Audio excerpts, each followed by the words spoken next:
ஆவடி வேலன் என்பார், வேலாயுத சுவாமி என்பார், தேவாதி தேவன் என்பார், ஸ்கந்த குரு என்பார், அவ்வையிடம் ஆசி பெற்றவனாம், அப்பனுக்கே பாடம் சொன்னவனா, கார்த்திகை பெண்ணிடம் வளர்ந்தவனா, தேன் தமிழ் காத்த தெய்வமா, மயூர வாகனத்தில் வருபவனாம், சித்தாதி சித்தனா, சஷ்டி கவசம் கொண்டவனாம்.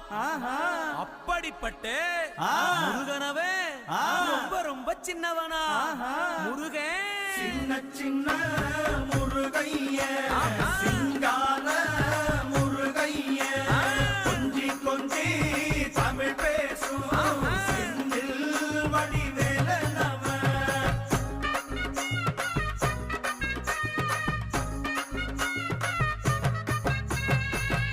குன்றக்குடியான் என்பார், பழனிமலைநாதன் என்பார்,